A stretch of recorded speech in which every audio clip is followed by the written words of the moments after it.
Okay, we're now live on YouTube and Facebook. So good evening, Kath, who's here in person. Good evening, Irina and Sundru and Zorika, who are here online. Welcome to this final session we have this year of looking at the Buddha's past lives, the Jatakamala. Well, this particular text is just called the Jataka. This is the Pali version. The one by Arya Sura is called the Jatakamala, meaning the Garland of Lives. So here we just call it the Jataka, the birth stories of Buddha. So I'll be doing the readings from this. So as usual, we don't just go straight into the teachings, but as a matter of acknowledgement, perhaps in the similar way that many lecturers and speech givers give acknowledgement to the indigenous custodians.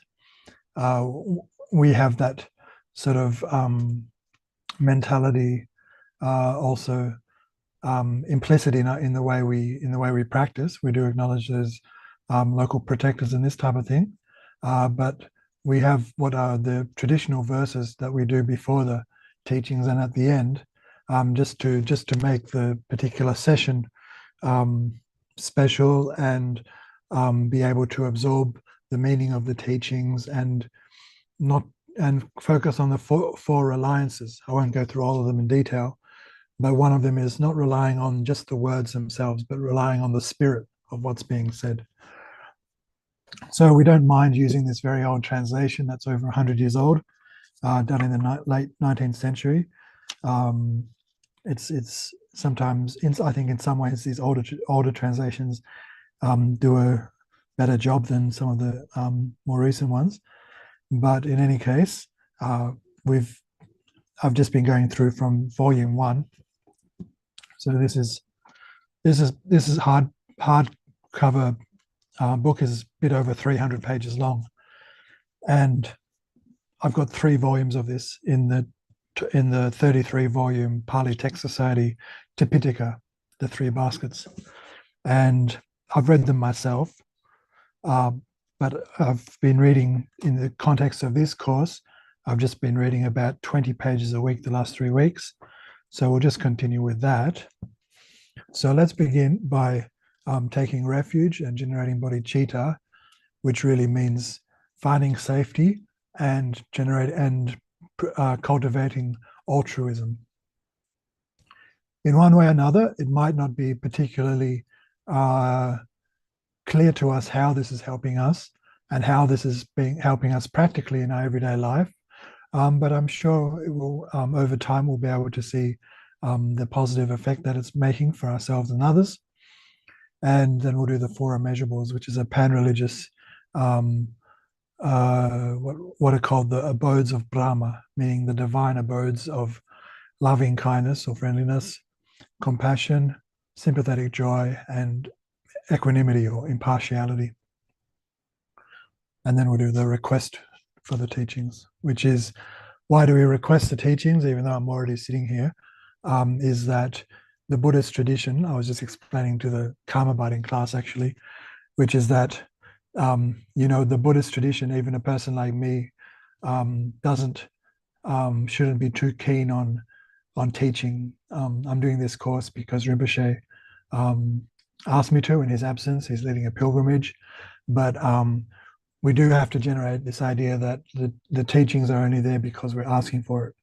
And this gives us responsibility to treat the teachings with respect, and it gives us that dignity and authority to be able to accept the teachings. And it also shows that the teachings aren't being imposed or enforced, or like a mission style way of teaching that people aren't comfortable with. So let's do those prayers to begin with. In the Buddha, Dharma, and Sangha, I take refuge till enlightenment. By virtue of listening and the like, may I reach Buddhahood to aid all beings. In the Buddha, Dharma, and Sangha, I take refuge till enlightenment. By virtue of listening and the like, may I reach Buddhahood to aid all beings. In the Buddha, Dharma, and Sangha, I take refuge till enlightenment. By virtue of listening and the like, may I reach Buddhahood to aid all beings. May all beings have happiness in the cause of happiness. May they be free from suffering in the cause of suffering. May they never part from the happiness that knows no suffering. May they dwell in equanimity, free from attachment and aversion to those near and far. May all beings have happiness in the cause of happiness. May they be free from suffering in the cause of suffering. May they never part from the happiness that knows no suffering. May they dwell in equanimity, free from attachment and aversion to those near and far. May all beings have happiness in the cause of happiness. May they be free from suffering in the cause of suffering. May they never part from the happiness that knows no suffering. May they dwell in equanimity, free from attachment and aversion to those near and far. According to the intelligence and predisposition of each being, we are said to turn the Dharma wheel of great love and common vehicles. So turning the Dharma wheel is the alternative of turning samsara's wheel. We know samsara as worldly existence, right? Cyclic existence. Most of us are turning the wheel of cyclic existence, this vicious cycle. The only alternative, according to the Buddhist tradition, is to turn the wheel of Dharma. Actually, it lists here the 4 mindfulnesses, which I might as well read because it's very good to know, to remind ourselves of. First is to focus on the Dharma, not the person. Yeah, this means we don't focus on a personality or an institution as much as we focus on the actual teachings. The second, what we call these reliances, it could also be translated as Monia Williams in his Sanskrit dictionary translates it as confidences. We can't have confidence in people's personality, even if they're very charismatic. Second is to reflect on the meaning, not the words. As I think that's the one I covered, as I mentioned before. So we're not getting caught by words. It can be very interesting linguistically looking at the teachings because they're talking about very profound ideas and using very interesting language. But I think especially looking at old translations like this can be very helpful for us not to get too focused on words. Then think of the definitive meaning, not the interpretation, and then discern with wisdom, not consciousness. In other words, that's the 4th one. In other words, we're trying to look at what's being taught with our wisdom mind rather than just an ordinary consciousness that does not necessarily have the intention to receive the teachings and turn it into wisdom. We know that listening is the first of the 3 prajna. Prajna means wisdom. So the first is listening, or as it may be in these days, reading we do more often, but listening is good. Second is contemplation, and the third is meditation. These are the 3 prajnas.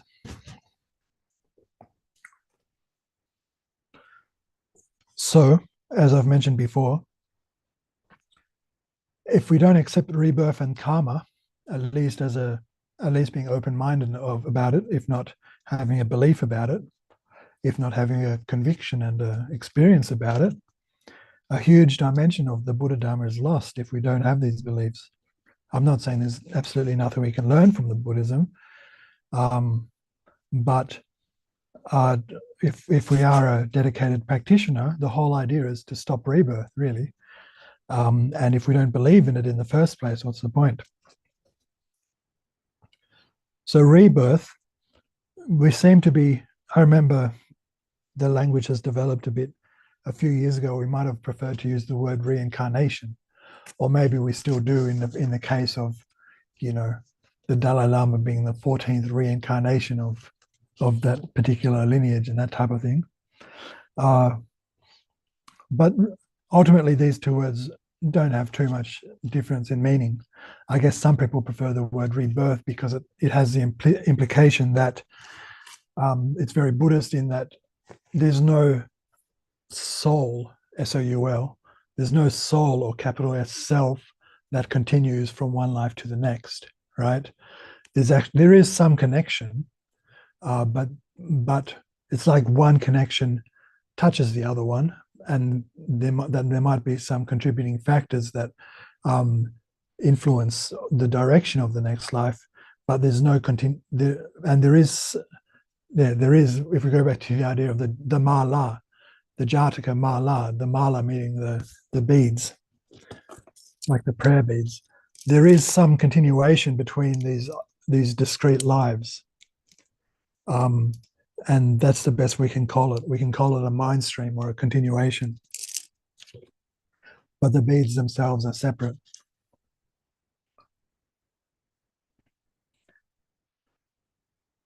So these beads are not, one bead is not the same as the next one, but they are joined by a thread.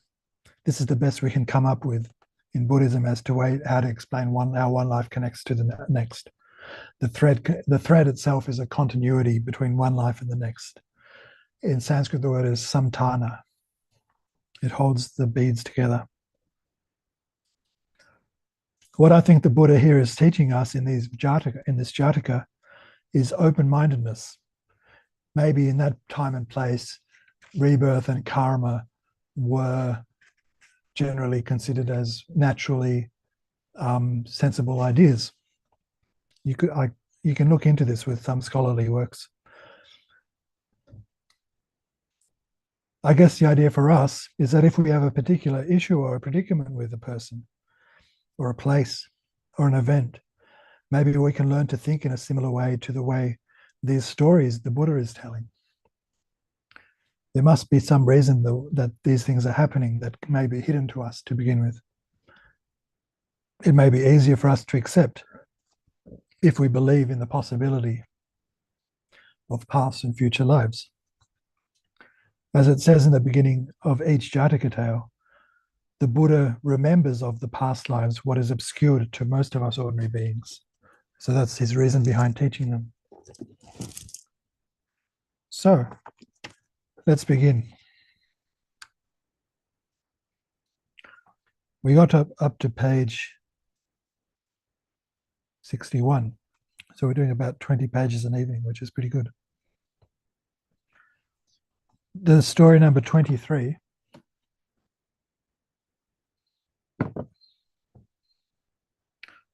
is called the Bojajaniya Jataka.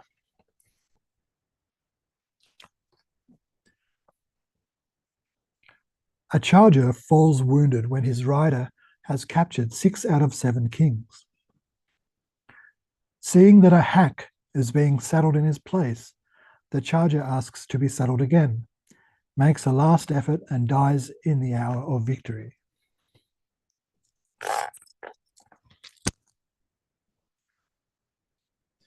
Though prostrate now. Though prostrate now. This story was told by the master while at Jetavana about a brother who gave up persevering. For it was then that the master addressed that brother and said, "Brethren, in bygone days, the wise and good persevered even amid hostile surroundings, and even when they were wounded, still did not give in." And so saying, he told this story of the past.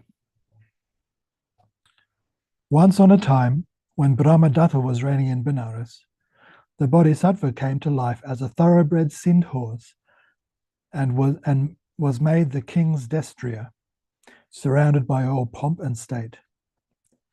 He was fed on exquisite 3-year-old rice, which was always served up to him in a golden dish worth 100,000 pieces of money, and the ground of his stall was perfumed with the 4 odors. Round his stall were hung crimson curtains, while overhead was a canopy studded with stars of gold. On the walls were festooned wreaths and garlands of fragrant flowers, and a lamp fed with scented oil that was always burning there.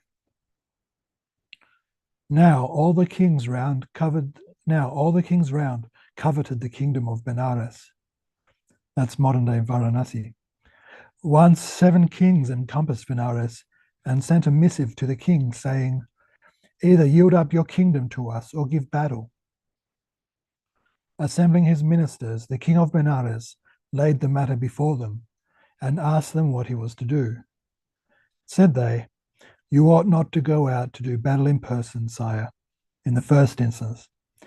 Dispatch such and such a knight out first to fight them, and later on, if he fails, we will decide what to do."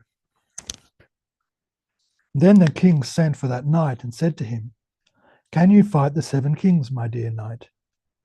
Said he, "Give me but your noble destrier, and then I could fight not 7 kings only, but all the kings in India." "My dear knight, take my destrier or any other horse you please, and do battle." "Very good, my sovereign lord," said the knight, and with a bow he passed down from the upper chambers of the palace. Then he had the noble destrier led out and sheathed in mail, arming himself to, this is an old-fashioned word I don't know, cap a pie, CAP-A-PIE, and girding on his sword. Mounted on his noble steed, he passed out of the city gate, and with a lightning charge broke down the first camp, taking 1 king alive and bringing him back a prisoner to the soldiers' custody. Returning to the field, he broke down the 2nd and 3rd camps, and so on, until he captured alive 5 kings. The 6th camp he had just broken down and had captured the 6th king when his destrier received a wound, which streamed with blood and caused the noble animal sharp pain. Perceiving that the horse was wounded, the king made it lie down at the king's gate, loosened its mail, and that's like the chain, the metal chains, the sort of shield, and set about arming another horse. As the Bodhisattva lay at full length on his side, he opened his eyes and gathered what the knight was doing. "My rider," thought he to himself, "is arming another horse. That other horse will never be able to break down the 7th camp and capture with the 7th king. He will lose all that I have accomplished. This peerless knight will be slain, and the king, too, will fall in the hands of the foe. I alone and no other horse can break down that 7th camp and capture the 7th king." So, as he lay there, he called to the knight and said, "Sir knight, there is no horse but I who can break down the 7th camp and capture the 7th king. I will not throw away what I have already done. Only have me set upon my feet and clad again in my armor." And so saying, he repeated this stanza: "Though prostrate now and pierced with darts I lie, yet still not hack can match the destrier. So harness none but me, O charioteer." The knight had the Bodhisattva set upon his feet, bound up his wound, and armed him again in proof. Mounted on the destrier, he broke down in the 7th camp and brought back alive the 7th king, whom he handed over to the custody of the soldiers. They led the Bodhisattva too up to the king's gate, and the king came out to look upon him. Then said the great being to the king, "Great king, slay not these 7 kings. Bind them by an oath and let them go. Let the king enjoy all the honor due to us both, for it is not right that a warrior who has presented you with 7 captive kings should be brought low. And as for yourself, exercise charity, keep the commandments," that's the precepts, "and rule your kingdom in righteousness and justice." When the Bodhisattva had then exhorted the king, they took off his mail, but when they were taking it off piecemeal, he passed away. The king had the body buried with all respect and bestowed great honor on the knight, and sent the 7 kings to their homes, after exacting from each other an oath never to war against him any more. And he ruled his kingdom in righteousness and justice, passing away when his life closed to fare thereafter according to his deserts. So ends this story.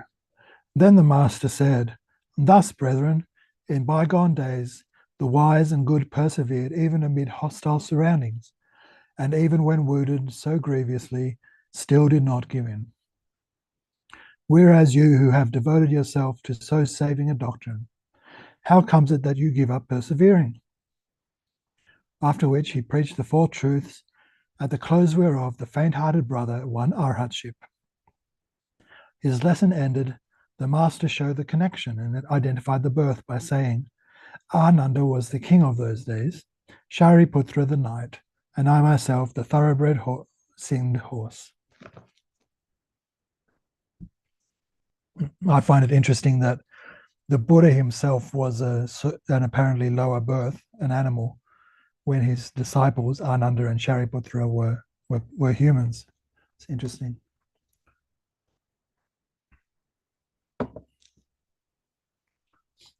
So, story number 24. Ajanya Jataka. A story similar to the above about two chariot horses, one of whom is wounded and is about to be replaced by a sorry beast.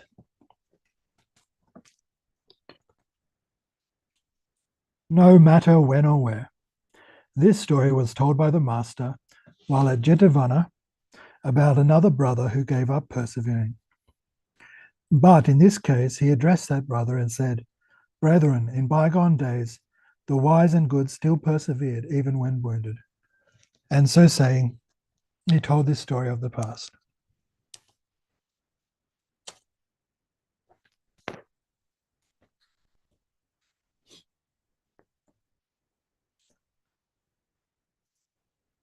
Once on a time when Brahmadatta was reigning in Benares, there were 7 kings who encompassed the city, just as in the foregoing story.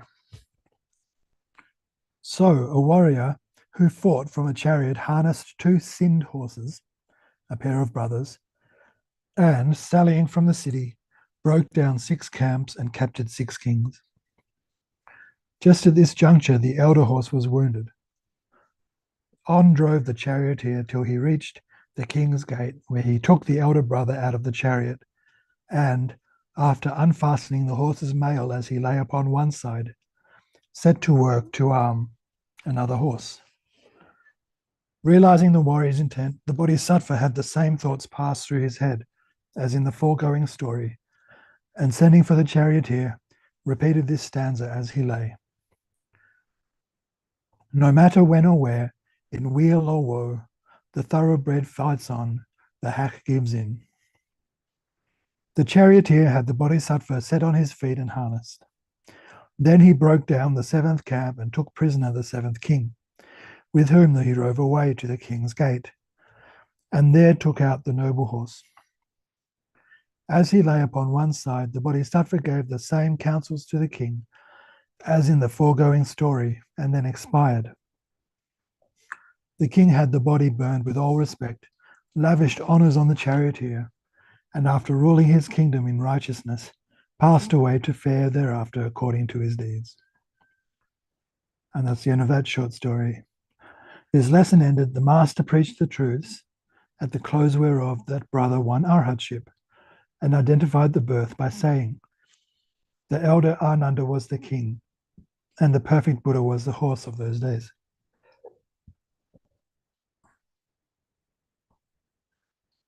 I also find it interesting the way that he'll teach the lesson, which is maybe personally relevant to maybe just one person, but then he'll repeat his teaching of the first teaching he gave, the Four Noble Truths, which was powerful enough in those days to for the recipient of the teaching, to the student of the teaching, to gain instant arhatship. So, story 25, Titha Jataka. A royal charger refuses to take his bath because a hack had bathed at the spot. Change thou the spot.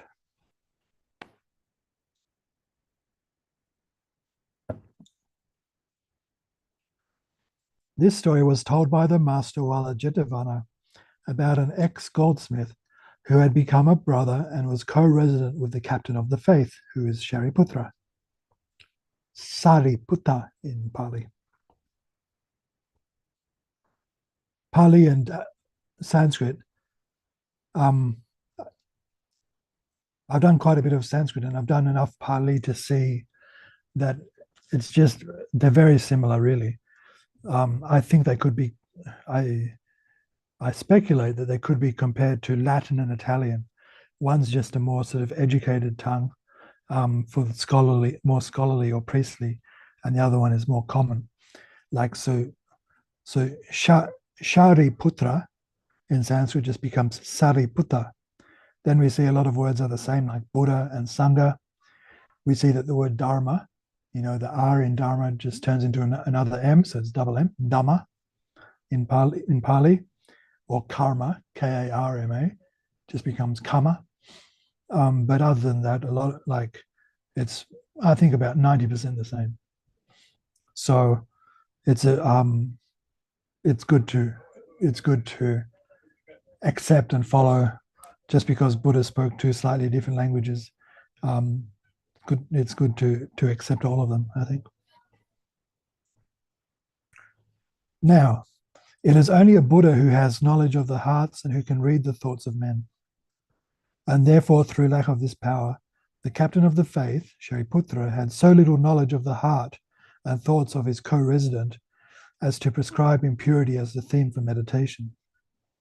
This was no good to that brother. The reason why it was no good to him was that, according to tradition, he had invariably been born throughout 500 successive births as a goldsmith, and consequently, the cumulative effect of seeing absolutely pure gold for so long a time had made the theme of impurity useless. So his having so many births of seeing the pure of gold meant that he wasn't really receptive to the teaching of impurity. Such was his mind. Very interesting the way that they have this way of looking at things, that they don't just say, oh, he just was a person who was this way inclined, but they say he was like this because he'd been a goldsmith for 500 lifetimes. I don't think we see that too much these days. He spent 4 months without being able to get so much as the first inkling of the idea. Finding himself unable to confer arhatship on his co-resident, the captain of the faith, Shariputra, thought to himself, this must certainly be one whom none but a Buddha can convert. I will take him to the Buddha. So at early dawn he came with the brother to the master. What can it be, Shariputra, said the master, that has brought you here with this brother? Sir, I gave him a theme for meditation, and after 4 months he has not attained to so much as the first inkling of the idea. So I brought him to you, thinking that here was one whom none but a Buddha could convert. What meditation, Shariputra, did you prescribe for him? The meditation on impurity, Blessed One. Shariputra, it is not yours to have knowledge of the hearts and to read the thoughts of men. Depart now alone, and in the evening come back to fetch your co-resident. After thus dismissing the elder, the master had that brother clad in a nice undercloth and a robe, kept him constantly at his side when he went into town for alms, and saw that he received choice food of all kinds. Returning to the monastery once more, surrounded by the brethren, the master retired during the daytime to his perfumed chamber, and at evening, as he walked about, a great clump of lotuses out of which grew, sorry, I missed a line. And at evening, as he walked about the monastery with that brother by his side, he made a pond appear, and in it a great clump of lotuses, out of which grew a great lotus flower. Sit here, brother, he said, and gaze at this flower. And leaving the brother seated thus, he retired to his perfumed chamber. That brother gazed and gazed at the flower.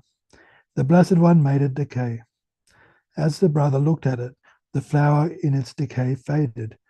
The petals fell off, beginning at the rim, till in a little while all were gone. Then the stamens fell away, and only the pericarp was left. As he looked, that brother thought within himself, Even now, this lotus flower was lovely and fair, yet its color is departed, its petals and stamens have fallen away, and only the pericarp is left standing. Decay has come upon this beautiful lotus. What may not befall my body? Transitory are all compounded things. See, he got it. And with the thought, he won insight. The translator writes insight with a capital I.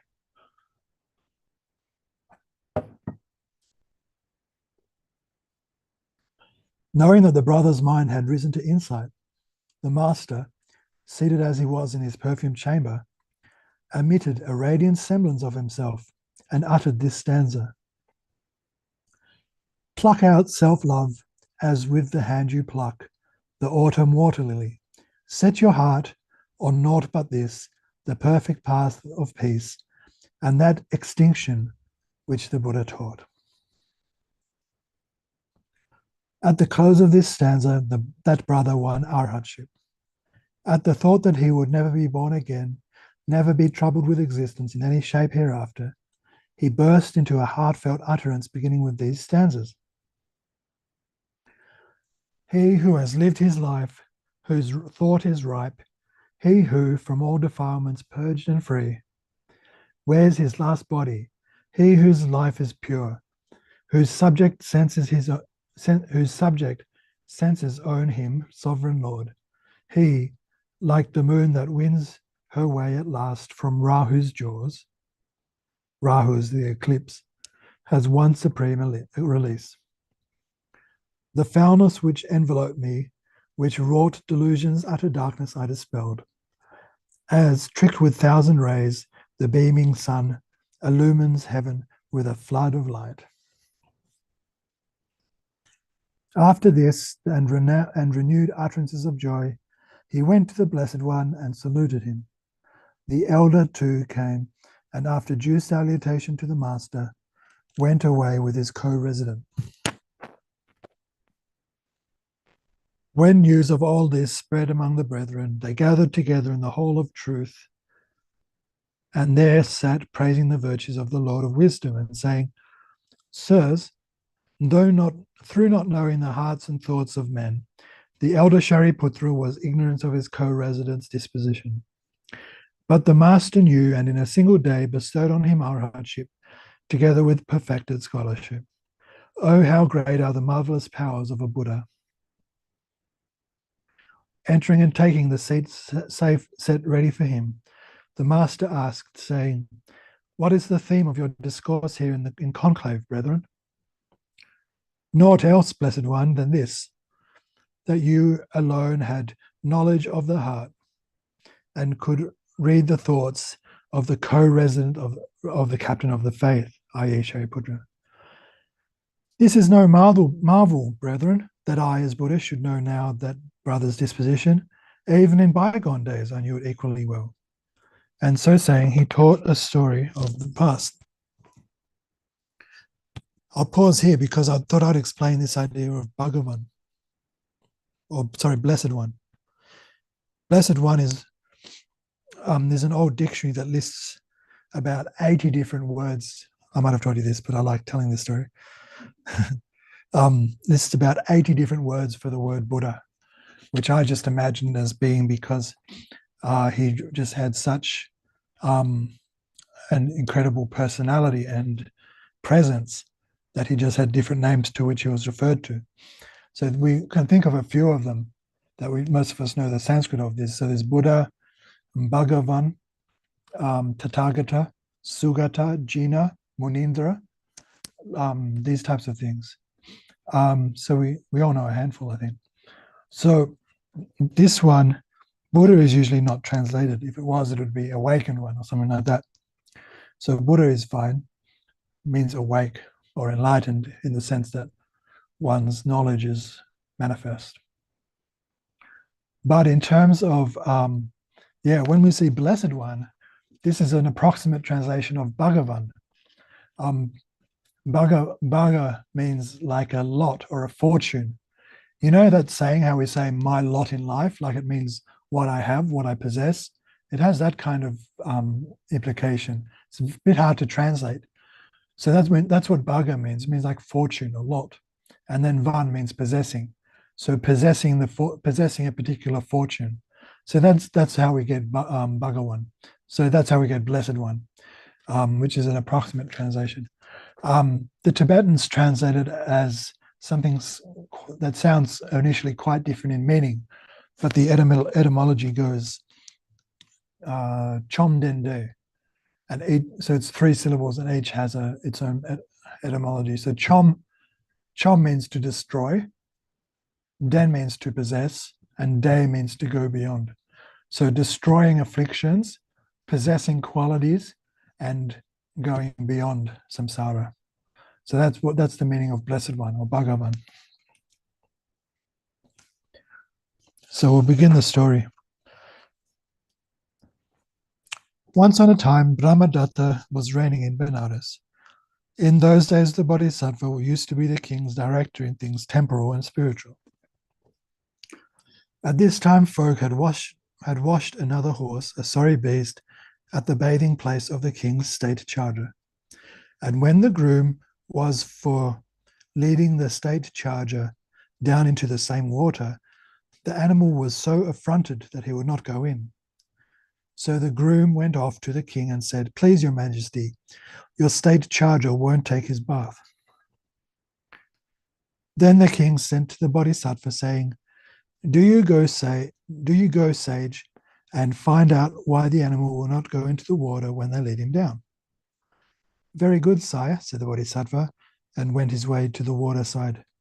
Here he examined the horse, and finding it was not ailing in any way, he tried to divine what the reason could be. At last he came to the conclusion that some other horse must have been washed at that place, and that the charger had taken such umbrage thereat that he would not go into the water. So he asked the grooms what animal they had washed first in the water. "Another horse, my lord, an ordinary animal." "Ah, it's his self-love that has been offended so deeply that he will not go into the water," said the Bodhisattva to himself. "The thing to do is to wash him elsewhere." So he said to the groom, "A man will tire, my friend, of even the daintiest fare, if he has it always. And that's how it is with this horse. He has been washed here times without number. Take him to other waters, and there bathe and water him." And so saying, he repeated this stanza. "Change the other spot, and let the charger drink, now here, now there, with constant change of scene, for even milk rice cloys a man at last." After listening to his words, they led a horse off elsewhere, and there watered and bathed him all round. And while they were washing the animal down after watering him, the Bodhisattva went back to the king. "Well," said the king, "has my horse taken his drink and bath, my friend?" "He has, sire." "Why would he not do so at first?" "For the following reason," said the Bodhisattva, and told the king the whole story. "What a clever fellow he is," said the king. "He can read the mind even of an animal like this." And he gave great honor to the Bodhisattva, and when his life closed, passed away to fare according to his deserts. The Bodhisattva also passed away to fare likewise according to his deserts. When the master had ended his lesson and had repeated what he had said as to his knowledge, in the past as well as the present, of that brother's disposition, he showed the connection and identified the birth by saying, "The brother was the state charger of those days. Ananda was the king, and I myself the wise minister."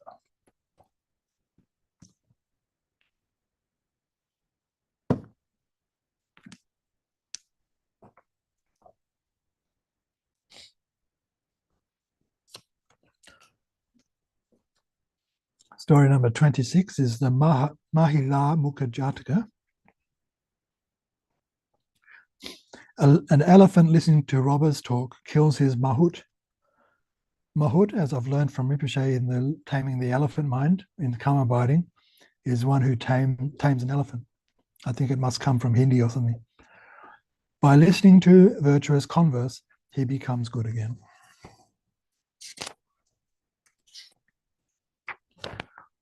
Through hearing first.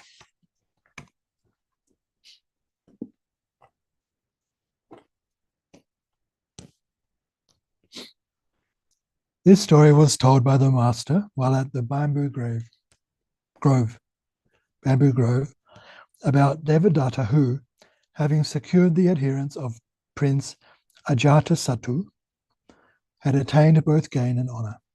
Devadatta, remember, is Buddha's jealous cousin. Prince Ajatasattu had a monastery built for Devadatta at Gayasisa, and every day brought to him 500 kettles of perfumed 3-year-old rice flavored with all the choicest flavorings. All this gain and honor brought Devadatta a great following, with whom Devadatta lived on without ever stirring out of his monastery.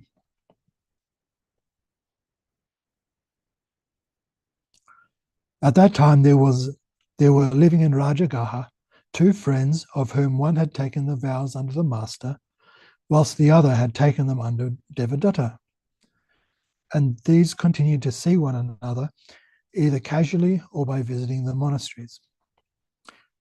Now, one day, the disciple of Devadatta said to the other, "Sir, why do you daily go round for alms with the sweat streaming off you? Devadatta sits quietly at Gaya Sisa and feeds on the best of fare, flavored with all the choicest flavorings. There's no way like his. Why breed misery for yourself? Why should it not be a good thing for you to come the first thing in the morning to the monastery at Gaya Sisa and there drink our rice gruel with relish after it? Try our 18 kinds of solid victual is another name for meals, and enjoy our excellent soft food, flavored with all the choicest flavorings."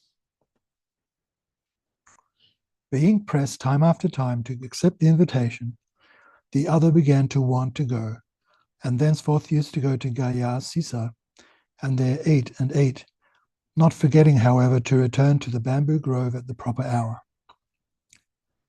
Nevertheless, he could not keep it secret always, and in a little while it came out that he used to hie off to Gaya Sisa and there regale himself with the food provided for Devadatta. Accordingly, his friends asked him, saying, "Is it true, as they say, that you regale yourself on the food provided for Devadatta?" "Who said that?" said he. "So and so said it." "It is true, sirs, that I go to Gaya Sisa and eat there. But it is not Devadatta who gives me food. Others do that." "Sir, Devadatta is the foe of the Buddhas. In his wickedness, he has secured the adherence of Ajatasattu, and by unrighteousness not got gain and honor for himself. Yet you who have taken the vows according to this faith, which leads to salvation, eat the food which Devadatta gets by unrighteousness. Come, let us bring you before the master." And taking with them the brother, they went to the hall of truth. When the master became aware of their presence, he said, "Brethren, are you bringing this master here against his will?" "Yes, sir, this brother, after taking the vows under you, eats the food which Devadatta gets by unrighteousness." "Is it true, as they say, that you eat the food which Devadatta gets by unrighteousness?" "It was not Devadatta, sir, that gave it to me, but others." "Raise no quibbles here, brother," said the master. "Devadatta is a man of bad conduct and bad principle. Oh, how could you, who have taken the vows here, eat Devadatta's food whilst adhering to my doctrine? But you have always been prone to being led away, and have followed in turn every one you meet." And so saying, he told this story of the past. So we have habits, don't we? We have a character, and I guess particularly people who look after us, our parents and so forth, can see our personality or our character. And Buddha can see this not just through one life, but through many lives, that we have particular habits that for some reason manifest life after life, just due to the imprints, what we would call predispositions. This would refer to the samskara skanda, I think, the aggregate of predispositions or mental formations, I think. So the story begins. Once upon a time, when Brahmadatta was reigning in Benares, the Bodhisattva became his minister. In those days, the king had a state elephant named Damsel Face, who was virtuous and good and never hurt anybody. Now, one day, some burglars came close up to the elephant's stall by night and sat down to discuss their plans in these words. This is the way to tunnel into a house. This is the way to break in through the walls. Before carrying off the plunder, the tunnel or breach in the walls ought to be made as clear and open as a road or a ford. In lifting the goods, you shouldn't stick at murder, for thus there will be none able to resist. A burglar should get rid of all goodness and virtue and be quite pitiless, a man of cruelty and violence. After having schooled one another in these counsels, the burglars took themselves off. The next day too, they came, and many other days besides, and held like converse together, till the elephant came to the conclusion that they came expressly to instruct him, and that he must turn pitiless, cruel, and violent. And such indeed he became. No sooner did his mahout appear in the early morning than the elephant took the man in his trunk and dashed him to death on the ground. And in the same way he treated a second and a third and every person in turn who came near him. The news was brought to the king that Damsel Face had gone mad and was killing everybody that he caught sight of. So the king sent the Bodhisattva saying, "Go, sage, and find out what has perverted him." Away went the Bodhisattva and soon satisfied himself that the elephants showed no signs of bodily ailment. As he thought over the possible causes of the change, he came to the conclusion that the elephant must have heard persons talking near him and have imagined that they were giving him a lesson, and that this is what had perverted the animal. Accordingly, he asked the elephant keepers whether any persons had been talking together recently near the stall by night. "Yes, my lord," was the answer. "Some burglars came and talked."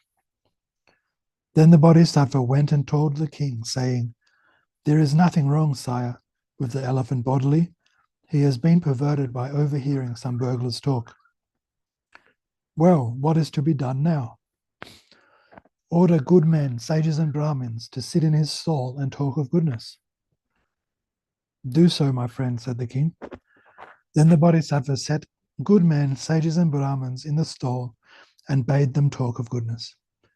And they, taking their seats hard by the elephant, spoke as follows: "Neither maltreat nor kill. The good should be long-suffering, loving, and merciful." Hearing this, the elephant thought they must mean this as a lesson for him, and resolved thenceforth to become good. And good he became. "Well, my friend," said the king to the Bodhisattva, "is he good now?" "Yes, your majesty," said the Bodhisattva. "Thanks to wise and good men, the elephant who was so perverted has become himself again." And so saying, he repeated the stanza. Through hearing first the burglar's wicked talk, Damsel Face ranged abroad to wound and kill. Through hearing later wise men's lofty words, the noble elephant turned good once more. Said the king, "He can read the mind even of an animal," and he conferred great honor on the Bodhisattva.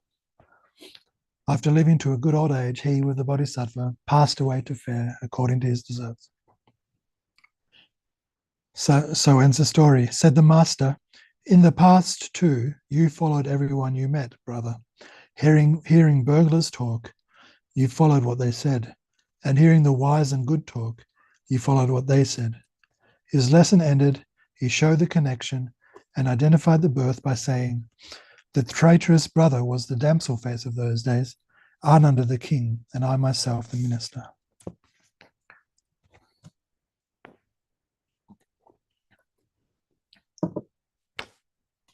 So we all have mentors and elders and I guess spiritual friends we might call in our lives. I guess some of us have what we might call a lama or a guru, someone who's a representative of a Buddha, but that's quite rare. I think these stories are trying to show that even not in a particularly Buddhist context, we have what we call our superiors, I guess, people who are superior or elders, superior in knowledge, and that they might not be able to direct us to enlightenment in one lifetime, as the teachings of Tibetan Buddhism do, but they definitely can create a cause for a later life for that to happen. Now, that seems to be what this particular story, that's the message it's giving me anyway.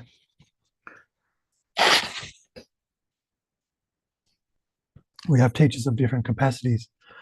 I have Rinpoche and my other lamas who I've received empowerment and instruction from, initiation, and but also my university teachers and so forth. So yeah, we can make these stories from the Buddha's past lives relevant to this life.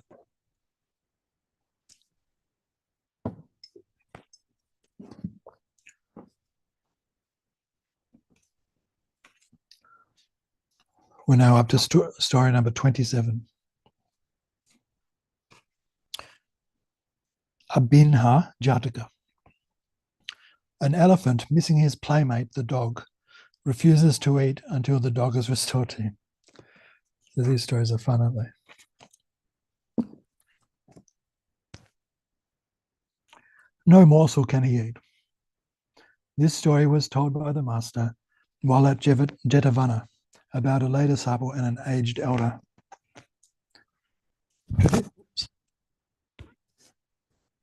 Tradition says that there were in Shravasti or Savati in Pali, two friends of whom joined the brotherhood but used to go every day to the other's house, where his friend used to give him alms of food and to make a meal himself, and then accompany him back to the monastery, where he sat talking all the livelong day till the sun went down, when he went back to town. And his friend the brother used to escort him on his homeward way, going as far as the city gates before turning back. The intimacy of these two became known among the brethren, who were sitting one day in the Hall of Truth, talking about the intimacy which existed between the pair, when the master, entering the hall, asked what was the subject of their talk, and the brethren told him. Not only now, brethren, are these two intimate with one another, said the master, they were intimate in bygone days as well. And so saying, he told this story of the past. Once on a time when Brahmadatta was reigning in Benares, the Bodhisattva became his minister. In those days, there was a dog which used to go to the stall of the elephant of state and eat the goblets of rice which fell where the elephant fed. Haunting the place for the food's sake, the dog grew very friendly with the elephant and at last would never eat except with him, and neither could get on without the other. The dog used to disport himself by swinging backwards and forwards on the elephant's trunk. Now one day a villager bought the dog of the mahout and took the dog home with him. Thenceforward the elephant, missing the dog, refused either to eat or drink or take his bath, and the king was told of it. His Majesty dispatched the Bodhisattva to find out why the elephant behaved like this. Proceeding to the elephant house, the Bodhisattva, seeing how sad the elephant was, said to himself, "He has got no bodily ailment. He must have formed an ardent relationship and is sorrowing at the loss of his friend." So he asked whether the elephant had become friends with anyone. "Yes, my lord," was the answer. "There's a very warm friendship between him and a dog." Where is that dog now? A man took it off. Do you happen to know where that man lives? No, my lord. The Bodhisattva went to the king and said, there is nothing the matter with the elephant, sire, but he was very friendly with the dog, and it is missing his friend, which has made him refuse to eat, I imagine. And so saying, he repeated this stanza. No morsel can he eat, no rice or grass, and in the bath he takes no pleasure now. Methinks the dog had so familiar grown that elephant and dog were closest friends. Well, said the king on hearing this, what is to be done now, sage? Let proclamation be made by beat of drum, your majesty, to the effect that a man is reported to have carried off a dog, of which the elephant of state was fond, and that the man in whose house that dog shall be found shall pay such and such a penalty. The king acted on this advice, and the man, when he came to hear of it, promptly let the dog loose. Away ran the dog at once, and made his way to the elephant. The elephant took the dog up in his trunk, and placed it on his head, and wept and cried, and again, setting the dog on the ground, saw the dog eat first, and then took his own food. Even the minds of animals are known to him, said the king, and he loaded the Bodhisattva with honors. Thus the master ended his lesson to show that the two were intimate in bygone days, as well as at that date. This done, he unfolded the four truths. This unfolding of the four truths forms part of all the other Jatakas, but we shall only mention it where it is expressly mentioned that it was blessed unto fruit. Then he showed the connection and identified the birth by saying, the lay disciple was the dog of those days, the aged elder was the elephant, and I myself the wise minister.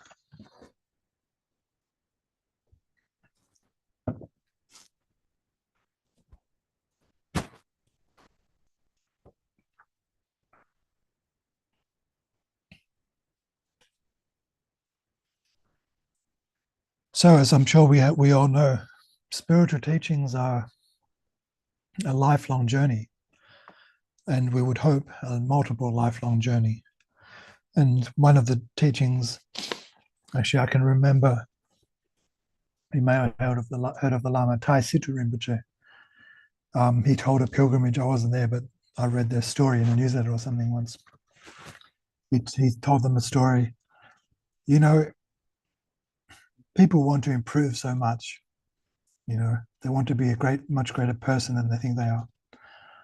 But really, if we could just improve 1% each lifetime, that would mean we're fully enlightened in 100 lifetimes, which, if we look in the grand scheme of things, you know, in the Tibetan Buddhist teachings, they say we have had lifetimes from beginningless time.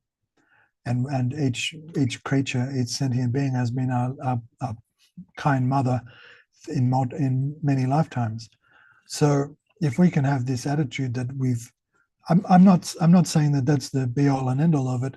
You know, there are other aspects of looking at it. Like, yes, we do have teachings that say that with diligence we can gain enlightenment in this very body. It's called Jivan Mukta. It means liberation in this very life. We have to keep that in mind as well.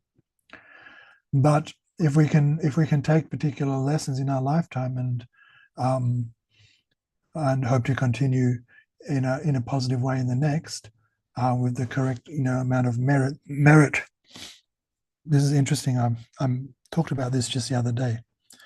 Merit. The Tibetan etymology is very obscure, but I looked at a very old translation, a book of translation theory called the Drajo Bambo Nipa. Very old, like 7th century or something, when Buddhism was first being introduced and they were standardizing the language mainly from Sanskrit. Now, the word that we called merit, we use merit so much, but it's become a bit of jargon, really. It really means, I read this in the back of a book once, it's glossed as positive energy. That makes it easy to understand, right? But the Tibetan is sonam. You may have heard that as a person's name, sonam. And it means to restore and to carry. So in other words, merit restores us and it carries us. And so merit is what merit restores our sanity and restores our well-being and carries us from, for example, from one life to the next. So we hear a lot about merit, but it's interesting to think about the etymology. So number 28, it's called the Nandavisala Jataka.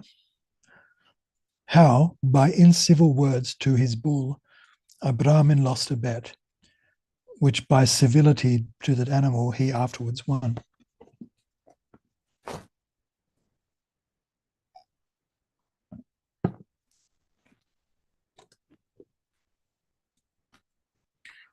Speak only words of kindness. This story was told by the master while at Jetavana about the bitter words spoken by the Sikhs. The footnote says, the Sikhs were notorious brethren who were always mentioned as defying the rules of the order.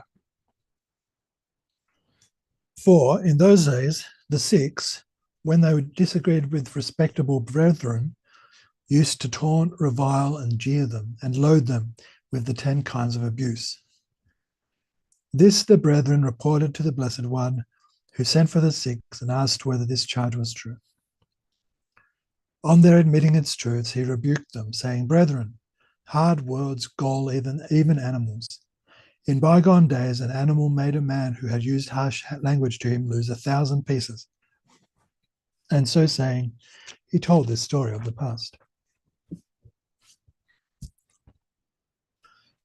Once on a time, at Takasila, in the land of Gandhara, this must be Takshila, you might have heard of that monastery in what's now Afghanistan and Pakistan, Gandhara. I was talking about Gandhara in just the previous class because you know the Arapachana mantra of Manjushri that comes about. I was explaining the origin of it because I think people like to hear that. And why it comes about. Rinpoche always introduces it by talking about the different localities of the speech organs from which the tongue touches to bless it. For example, the guttural, or the teeth, the dental, or the lips, the labial, and so forth. But another way of looking at it is that Arapachana, forgetting the Om and the D at the front and the end, Arapachana are the first 5 letters of the Gandhari alphabet.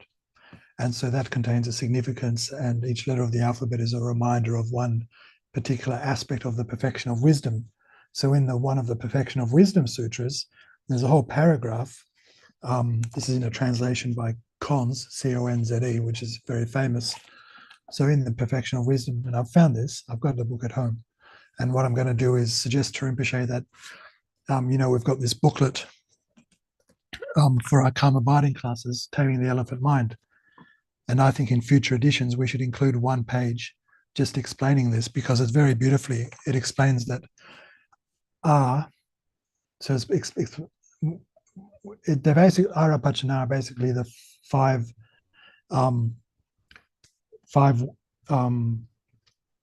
first letters, and they're syllables, but they're like initials for things. So A is short for Adya Nudpanatvat, which means unproduced. Ra is short for Rajas, which means dirt, which means they're without dirt. Pa is short for Paramartha, which means ultimate meaning, because in the perfection of wisdom, phenomena are explained, or the doctrine is explained in its ultimate meaning. Cha is short for Chavana, which means decease, which means that things do not decease or are reborn. There is no true death or rebirth. And then Na is short for Nama, which means names, which means that things that names don't inherently exist, or something like that. So it's got a whole paragraph of that.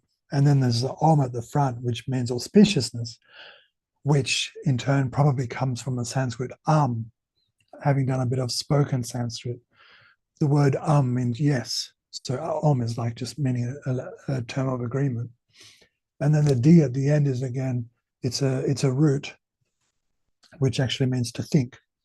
So when you've misplaced your keys and you're running late, and you say to yourself, think, think, think, It's like when you say the di di di di di di di di at the end of the Amara Pachanari mantra, that itself is like it's like telling you to think. So it actually sharpens your mind in that way. So that's a little bit of a digression that was inspired by. So there were two famous monasteries um, in India. There's Nalanda or Nalendra and Takshila. So Nalendra was in the northeast of India, I think. I've been to the ruins there, and then Takshila is in what's now, I think it's actually outside India, what's now Pakistan, I think. And another interesting thing about these two monasteries is, when we do the prostrations, we do the bow downs.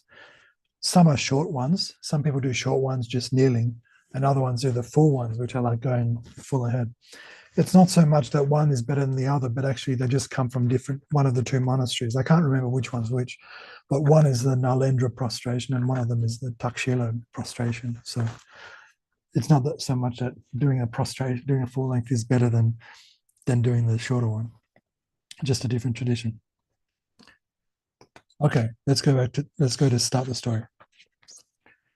Once on a time at Takasila, as they would say in Pali, Takshila, in the land of Gandhara, there was a king reigning there, and the Bodhisattva came to life as a bull.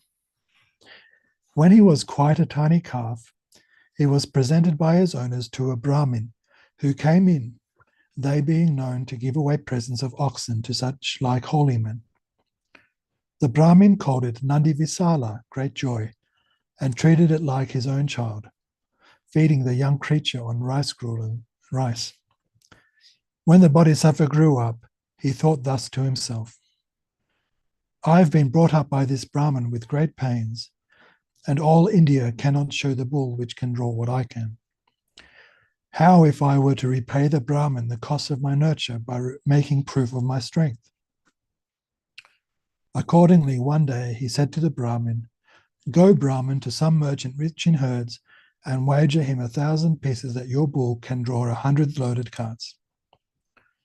The Brahmin went his way to a merchant and got into a discussion with him as to whose oxen in the town were the strong. Oh, so-and-so's or so-and-so's, said the merchant. But, added he, there are no oxen in the town which can compare with mine for real strength. Said the Brahmin, I have a bull who can pull 100 loaded carts. Where is such a bull to be found? Laughed the merchants. I've got him at home, said the Brahmin. Make it a wager. Certainly, said the Brahmin, and staked 1,000 pieces. Then he loaded 100 carts with sand, gravel, and stones, and leashed the lot together, one behind the other, by cords from the axle tree of the one in front of the trace bar of its successor. This done, he bathed Nandi Visala, gave him a measure of perfumed rice to eat, hung a garland round his neck, and harnessed him all alone to the leading cart. The Brahmin in person took his seat upon the pole and flourished his goad in the air, shouting, Now then, you rascal, pull them along, you rascal. I'm not the rascal he calls me, thought the Bodhisattva to himself. And so he pleased his 4 feet like so many posts and budged not an inch. So he planted, his 4 feet like as if they were posts.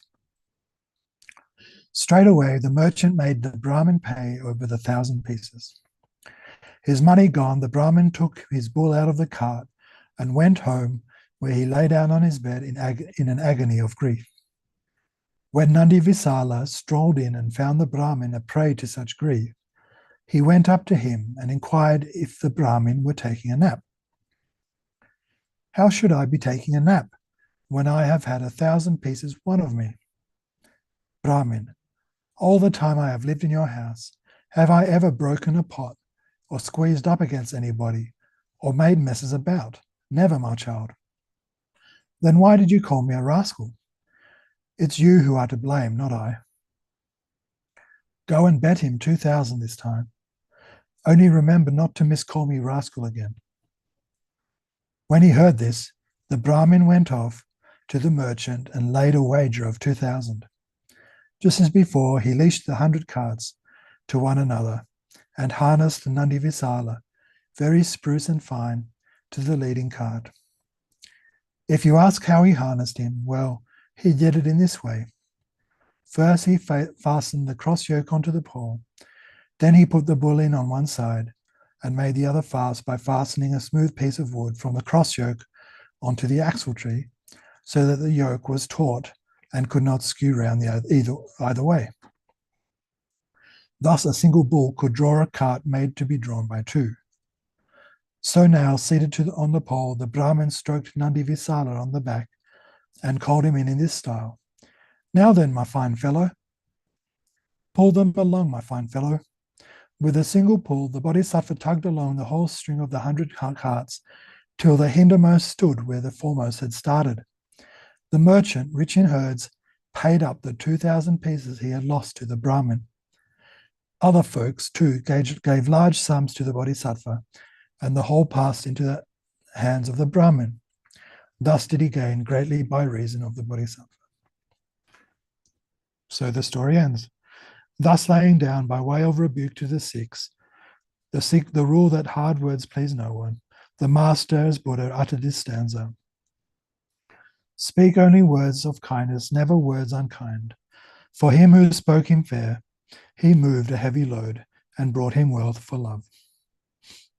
When he had thus ended this lesson as to speaking only words of kindness, the master identified the birth by saying, Ananda was the Brahmin of those days, and I myself, Nandi Visala.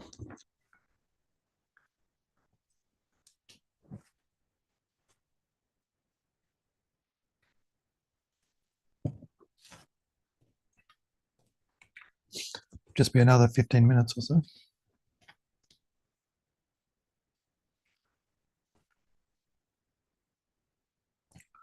Story number 29 is called Kanha Jataka. How a bull drew 500 carts in order to earn money for his poor mistress. With heavy loads. This story was told by the master while at Jetavana about the double miracle, which, together with the descent from heaven, will be related in the 13th book, in the Sarabhamiga Jataka, number 483. After he had performed the double miracle and had made a stay in heaven, the all-knowing Buddha descended at the city of Samkasa on the day of the great Pavarana festival, which was the festival at the end of the rainy season, and thence passed with a large following to Jetavana. Gathering together in the hall of truth, the brethren sat praising the virtues of the master, saying, Sirs, peerless is the Buddha. None may bear the yoke borne by the Buddha. The 6 teachers, though they protested so often that they only would perform miracles, yet not a single miracle did they work. Oh, how peerless is the master. Entering the hall and asking the theme which the brethren were discussing in conclave, the master was informed that their theme was no other than his own virtues.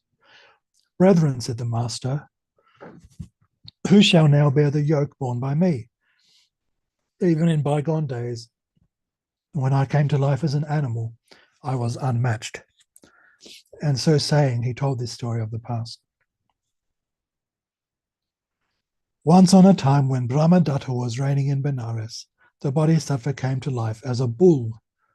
And while he was still a young calf, his owners, who had been lodging with an old woman, made him over to her in settlement of their reckoning.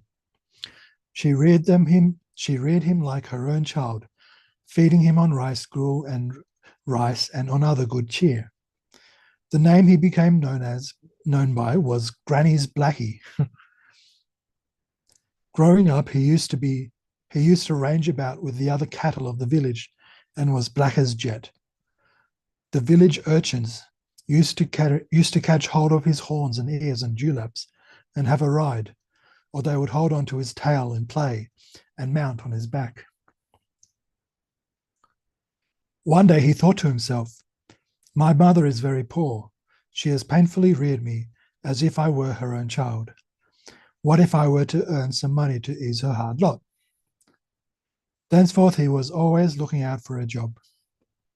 Now, one day, a young merchant at the head of a caravan came with 500 wagons to a ford at the bottom of which was so rough that his oxen could not pull the wagons through. And even when he took out the 500 pairs of oxen and yoked the lot together to form one team, they could not get a single cart by itself across the river. Close by that ford, the Bodhisattva was about with other cattle of the village. And the young merchant, being a judge of cattle, ran his eye over the herd to see whether among them there was a thoroughbred bull who could pull the wagons across. When his eye fell on the Bodhisattva, he felt sure he would do. And to find out of the Bodhisattva's owner, he said to the herdsman, "Who owns this animal? If I could yoke him on and get my wagons across, I would pay for his services." Said they, "Take him and harness him then. He has got no master hereabouts." But when the young merchant slipped a cord through the Bodhisattva's nose, and tried to lead him off, the bull would not budge. For we are told the Bodhisattva would not go till his pay was fixed. Understanding his meaning, the merchant said, "Master, if you will pull these 500 wagons across, I will pay you 2 coins per cart, or 1,000 coins in all." It now required no force to get the Bodhisattva to come. Away he went, and the men harnessed him to the carts. The first he dragged over with a single pull, and landed it high and dry, and in like manner he dealt with the whole string of wagons. The young merchant tied around the Bodhisattva's neck a bundle containing 500 coins, or at the rate of only 1 for each cart. Thought the Bodhisattva to himself, "This fellow is not paying me according to contract. I won't let him move on." So he stood across the path of the foremost wagon and blocked the way. And try as they would, they could not get him out of the way. "I suppose he knows I've paid him short," thought the merchant, and he wrapped 1,000 coins in a bundle, which he tied round the Bodhisattva's neck, saying, "Here's your pay for pulling the wagons across." And away went the Bodhisattva with the 1,000 pieces of money to his mother. What's that round the neck of Granny's blackie?" cried the children of the village, running up to him. But the Bodhisattva made at them from afar and made them scamper off, so that he reached his mother all right.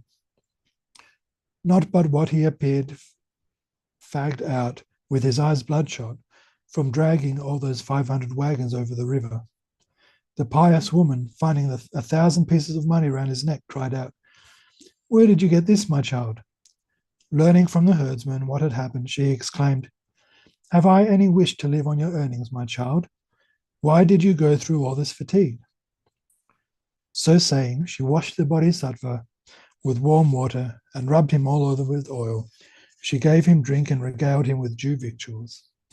And when her life closed, she passed away with the Bodhisattva to fare according to her deserts. So ends the story. When he had ended this lesson to show that the Buddha was unmatched in the past as then, he showed the connection by uttering as Buddha this stanza. With heavy loads to carry, with bad roads, they harnessed Blackie, he soon draws the load. See, they even rhyme these things a little bit in the old translations. After this lesson to show that only Blackie could draw the load, he showed the connection and identified the birth by saying, Upalavana was the old woman of those days. Remember, the long A at the end makes it female. Upalavana, and I myself, Granny's Blackie.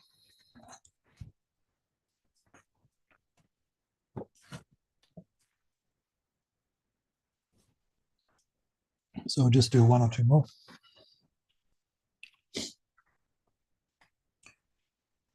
Number 30 is called Munika Jataka. A hard-worked ox is discontented with his own hard fare when he sees a lazy pig being fattened up. Another ox explains that the pig is being fattened up to be eaten, and the discontented ox accepts his own position. It's not so bad after all. Then envy not poor Munika. This story was told by the master while at Jetavana about being seduced by a plump young woman, as will be related in the 13th book in the Chula Narada Kasapa Jataka, number 477. Then the master asked that brother, saying, "Is it true, brother, as they say, that you are passion-tossed?" "It is true, sir," was the reply. "Brother," said the master, "she is your bane. Even in bygone days, you met your end and were made into a relish for the company on her marriage day." And so saying, he told this story of the past. Once on a time, when Brahmadatta was reigning in Benares, the Bodhisattva came to life as an ox named Big Red on the squire's estate in a certain hamlet. And he had a younger brother who was known as Little Red. There were only these two brothers to do all the draft work of the family. Also, the squire had an only daughter whose hand was asked in marriage for his son by a gentleman of the town. And the parents of the girl, with a view to furnishing dainty fare for the wedding guests, began to fatten up a pig named Munika. Observing this, Little Red said to his brother, "All the loads that have been drawn for this household are drawn by you and me, my brother, but they all give us for our pains is sorry grass and straw to eat. Yet here is the pig being victualled on rice. What could be the reason why he should be treated to such fare?" Looks like jealousy, saying the grass is greener on the other side. Said his brother, "My dear Little Red, envy him not, for the pig eats the food of death. It is but to furnish a relish for the guests at their daughter's wedding that the family are feeding up the pig. Wait but a little time and the guests will be coming. Then you will see that pig lugged out of his quarters by the legs, killed, and in process of conversion into curry." And so saying, he repeated this stanza. "Then envy not poor Munika, 'tis death he eats. Contented munch your frugal chaff, the pledge and guarantee of length of days." Not long afterwards, the guests did arrive, and Munika was killed and cooked into all manner of dishes. Said the Bodhisattva to Little Red, "Did you see Munika, dear brother?" "I have indeed, brother, I have indeed seen, brother, the outcome of Munika's feasting. Better 100, nay 1,000 times than such food is ours, though it be grass, straw, and chaff, for our fare harms us not, and is a pledge that our lives will not be cut short." So I think there's a very obvious lesson in this story, not to be jealous of others' apparent enjoyments in life, as we don't know what conditions they're under, or we might be looking at their short-term happiness, but not their long-term repercussions. So ends the story. When he had ended his lesson to the effect that the brother had thus in bygone days been brought to his doom by that young woman and had been made into relish for the company, he preached the truths, at the close whereof the passion-tossed brother reached the first path of salvation. Also the master showed the connection and identified the birth by saying, "The passion-tossed brother was the pig Munika of those days. The young woman is the same in both cases. Ananda was Little Red, and I myself Big Red." So ends story 30.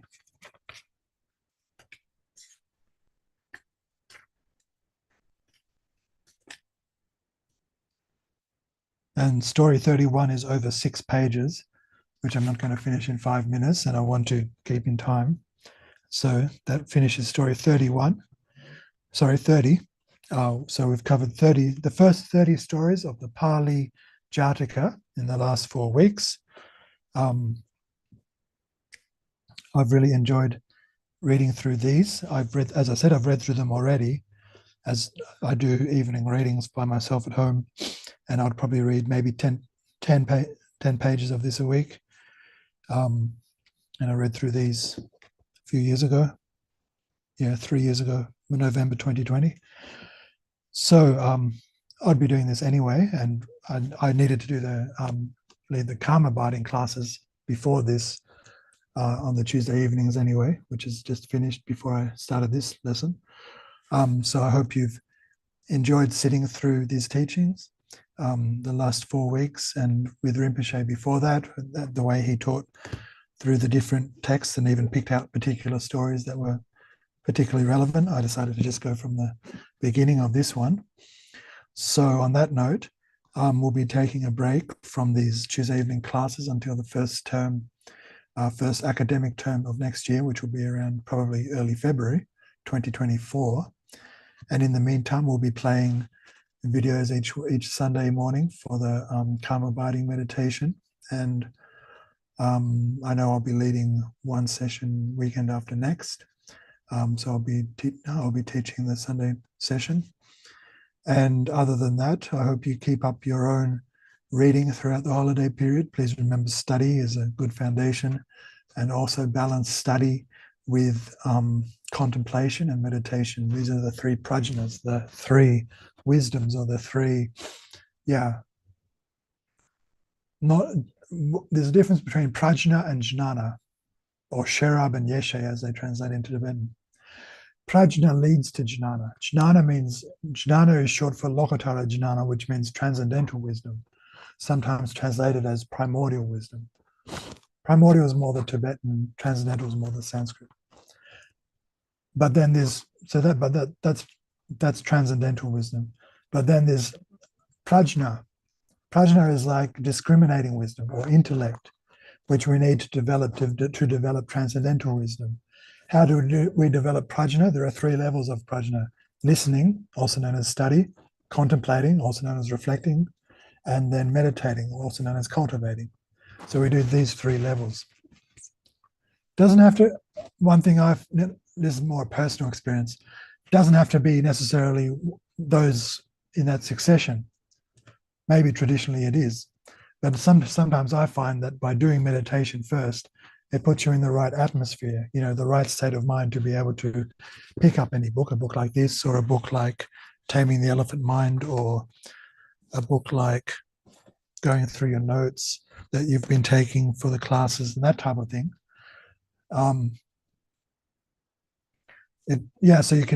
So you can do the reverse way around. You could do the meditation first if that's more sort of accessible to you, and then be able to do the study after that. So that's just a little hint that I've picked up. I don't think I've heard it actually mentioned in the teaching like that. But so let's dedicate the merits, remembering that merit means positive energy that restores us and carries us. That's the etymology of the Tibetan sonam.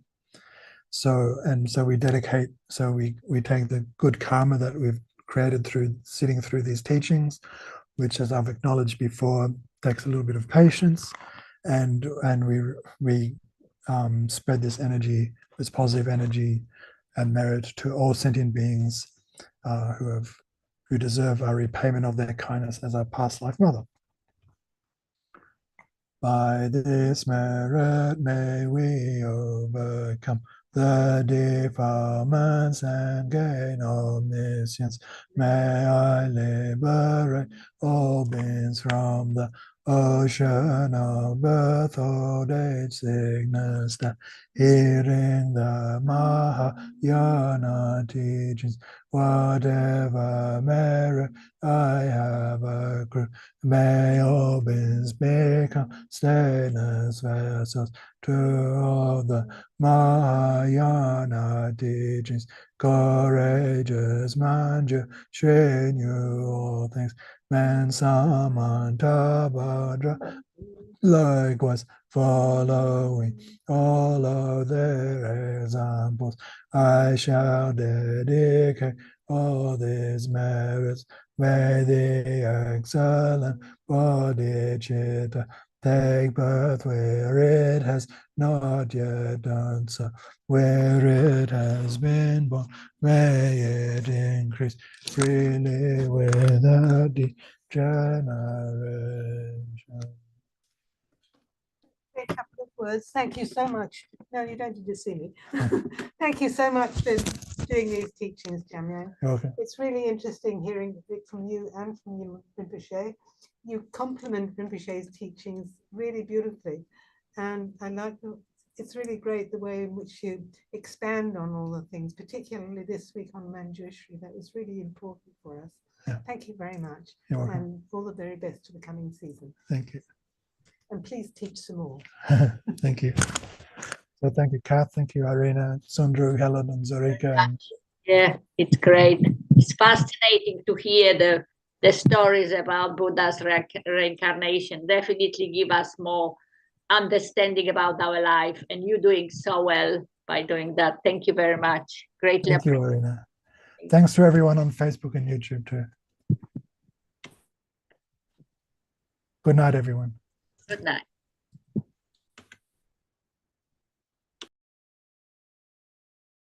Thank you. Good night. Good night, everyone.